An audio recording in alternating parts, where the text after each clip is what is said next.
Good morning mga kachilchilas! Panibagong vlog, panibagong lugar na naman ang ating explore ngayong araw. Wait! Sama ka sa biyahe ko?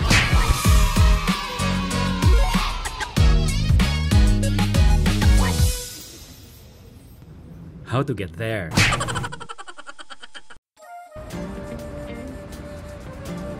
Nagantay tayo ng bus dito sa Shijo Omiya Bus Stop kasi pupunta muna tayo sa Kyoto Station. Ang entrance papasok ng bus ay nasa likod at sa harap naman ang exit.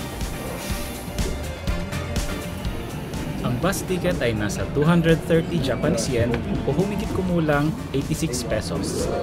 I-Coca card ang ginamit natin pambayad pero pwede rin naman cash. At doon naman magbabayad sa tabi ng driver. Mula sa Kyoto Station, sasakay tayo ng tren papuntang Hanazono Station.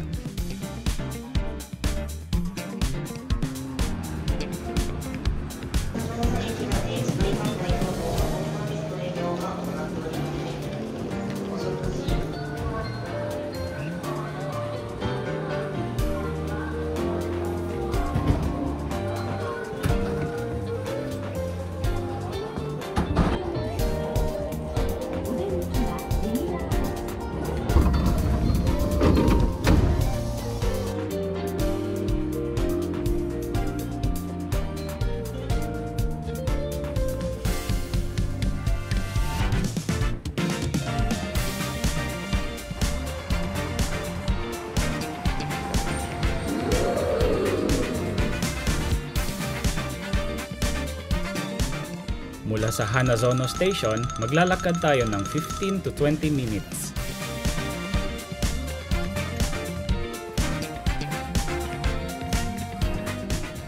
Nakakatuwa maglakad-lakad dito sa Kyoto.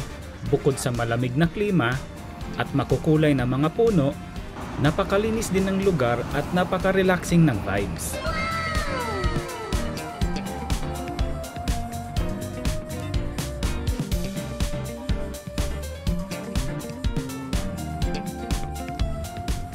Matapos ang 20 minutes na paglalakad, ay narating na rin natin ang Toei Kyoto Studio Park.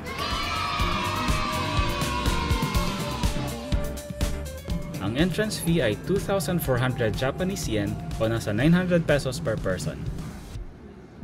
Ngayong nakabili na tayo ng ticket, tara, pasok na tayo!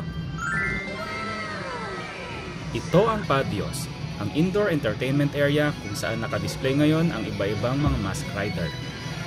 Una kong hinanap si Mask Rider Black. Hinanap ko pa si Black. Bilang isang fan ng mga Mask Rider, syempre tuwang-tuwa akong makita sila.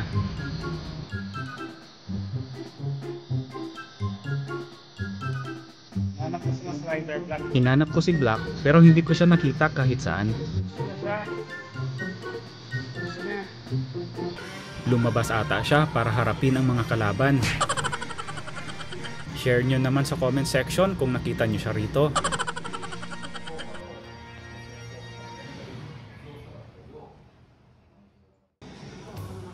Papunta naman tayo ngayon sa Meiji Street na nasa likod lang ng Padios. Dito pa lang, ang dami na nating nakuhang mga litrato. At nagkaroon tayo ng karangalang makapagpa-picture sa isang totoong samurai na naglalakad dito sa park. Ngayon, maglalakad naman tayo papuntang Yoshiwara Street.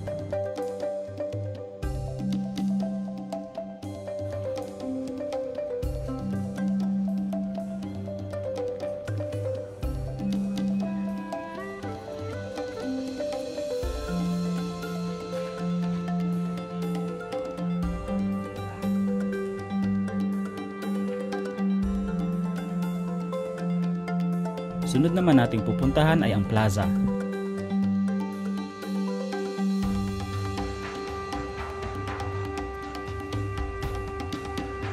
Nag-decide tayong skip yung castle kasi gusto nating maglaan ng mas maraming oras sa ibang lugar.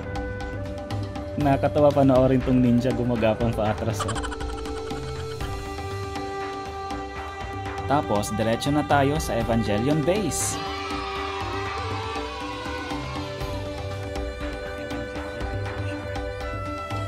Gusto nating masigurado na makakapasok tayo ng base bago ito magsara. Mamaya na tayo mag-iikot sa park.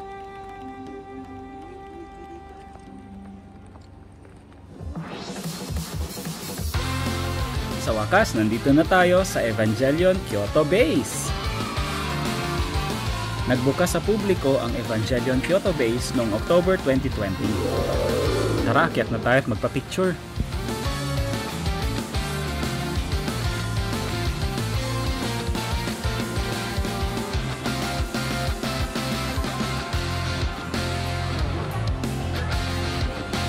Ito ang pilot seat kung saan ka kukunan ng litrato.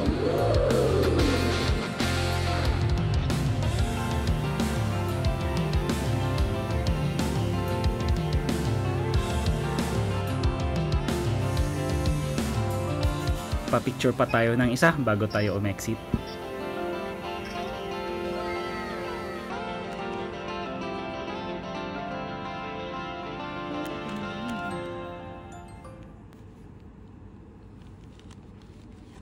Ang saya nun.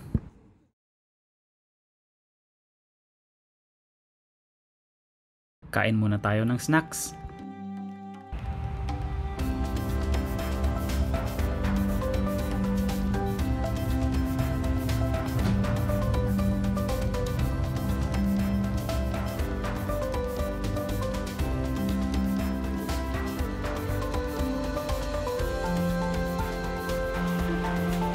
Umorder tayo nitong dango at ang paborito nating takoyaki.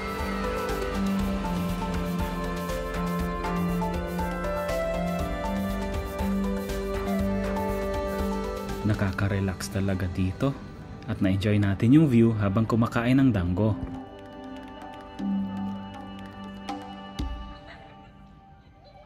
Ngayong nakapag-recharge na tayo, ituloy na natin ang paglalakad.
Alam nyo ba na dito nagsushooting ang karamihan sa mga Japanese films na nangangailangan ng classical settings?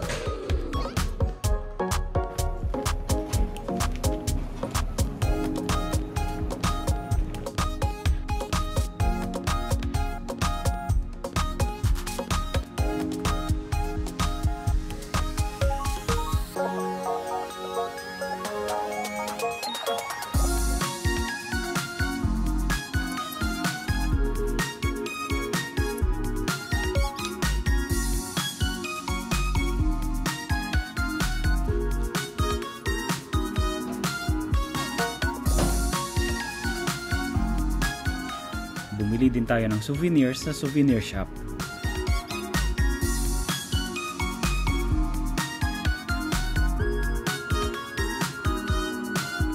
Apat na oras lang tayong nakapaglakad-lakad sa park at less than 70% lang ng attractions ang napuntahan natin. Nag-enjoy naman tayo mag-stroll at mag-picture-picture. Pero kakailanganin ng isang buong araw para mapuntahan at ma-enjoy lahat ng attractions dito.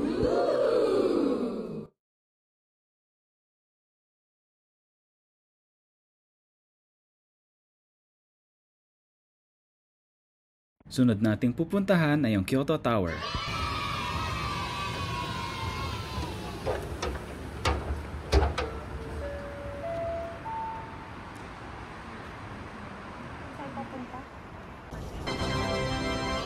Ang Kyoto Tower ay nasa tapat ng Kyoto Station. Sa huling video natin dito sa Japan, ito ang unang bumungad sa atin pagdating natin dito sa Kyoto. Nakumpleto ito noong 1964. Sa taas na 131 meters, ang Kyoto Tower ay isang rare iconic landmark na may 3-star hotel at iba-ibang shopping and dining establishments. Aakyat tayo sa Sky Lounge kung saan natin matatanaw ang buong Kyoto 100 meters mula sa taas. Pero bago yan, pipila muna tayo at magbabayad ng entrance fee.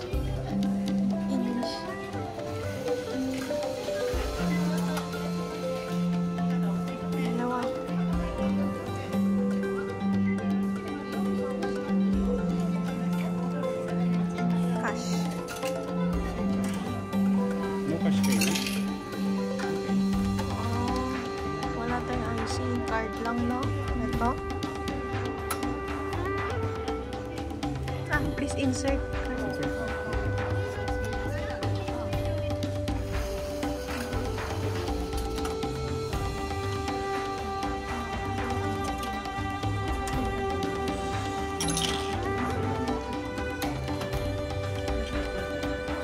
Nagbayad tayo ng 900 yen per person o kulang-kulang 350 pesos.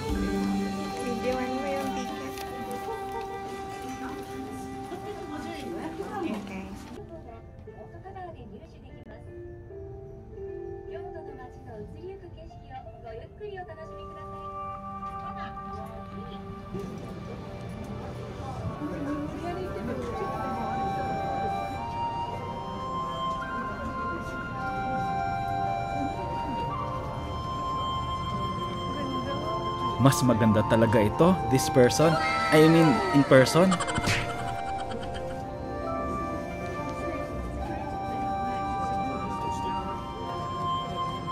English.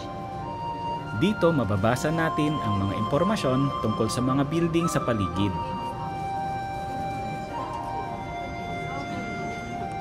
Ang ganda rin siguro tingnan ng Kyoto City pag may araw.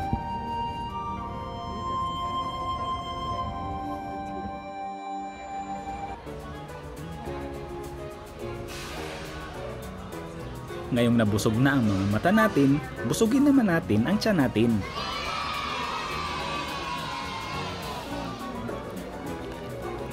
Kain!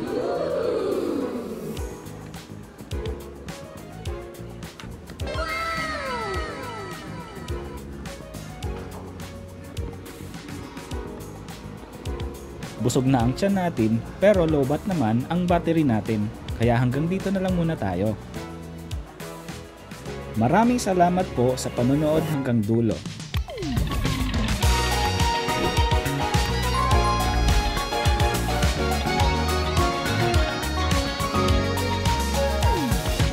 Sana'y nag-enjoy kayo tulad ng pag-enjoy namin sa pag-video at pag-edit nito.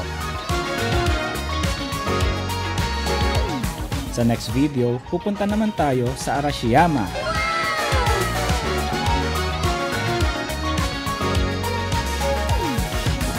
Lagi nating tatandaan na ang bawat bakasyon ay mas memorable kung tayo ay chill-chill lang.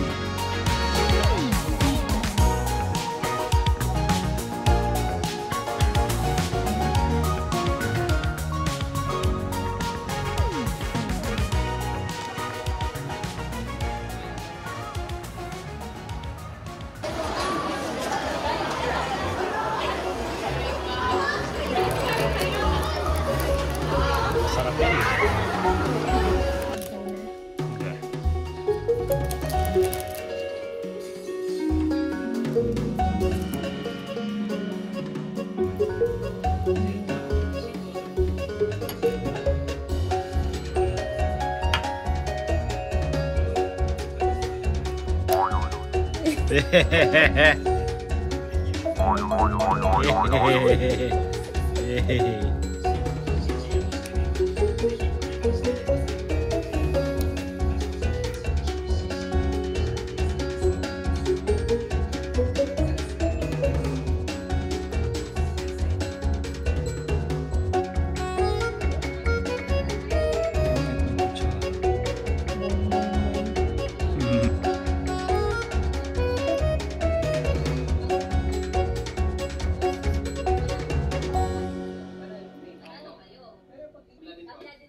Huh?